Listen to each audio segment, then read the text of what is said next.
સમાચારમાં આગળ વાત કરીએ તો સુરતથી અન્ય મહત્વના સમાચાર, જ્યાં નેશનલ હાઈવે 56ની બાયપાસની કામગીરીનો વિરોધ કરવામાં આવ્યો છે, ત્યારે સથવાવ ખાતે અસરગ્રસ્ત ખેડૂતો દ્વારા વિરોધ કરવામાં આવ્યો છે। માજી ધારાસભ્ય આનંદ ચૌધરી અને અખિલ ચૌધરી જોડાયા છે વિરોધ પ્રદર્શનમાં, ત્યારે ભાજપના સાંસદ પ્રભુ વસાવાને રજૂઆત કરવા જતા અટકાવ્યા। ત્યાં સાંસદના આશ્રમ સામે જ ખેડૂતો ધરણા પર બેઠા અને કાયદો અને વ્યવસ્થાના ભાગરૂપે પોલીસનો કાફલો ખડકી દેવામાં આવ્યો હતો। ત્યારે પોલીસે આશ્રમ નજીક બેરિકેડિંગ મૂકી લોકોને અટકાવ્યા હતા, જ્યાં પોલીસે આનંદ ચૌધરી, અખિલ ચૌધરી સહિતને ડિટેન કર્યા અને અટકાયત બાદ ગુસ્સે ભરાયેલા ટોળાને હાઈવે પર ચક્કાજામ કર્યો હતો।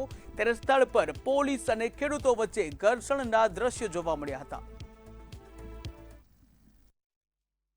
જે હાઈવે છે એને જેટલો વાઇડનિંગ કરવો એ કરે, એમાં અમને કોઈ વાંધો નથી। રસ્તાના વિરોધી નથી અને વિકાસના પણ વિરોધી નથી, પણ આદિવાસીઓને જડમૂળથી કાઢી નાખવા માટે જે સરકારના પ્રયત્ન છે અને જે નીતિ છે એનાથી અમને સખત વિરોધ છે અને એટલા માટે અમારો ભલે જીવ આપીશું પણ અમારી જમીન આપવાના નથી, એ નિશ્ચય સાથે અમે આગળ વધવાના છે। હાઈવે નંબર 56માં 4 જેટલા જે ગામો છે એ ગામોમાં બંધારણ અને બંધારણની આર્ટિકલ 244(1)નું ઉલ્લંઘન કરીને આ વિસ્તારમાંથી ગેરકાયદેસર રીતે રોડ કાઢવામાં આવી રહ્યો છે।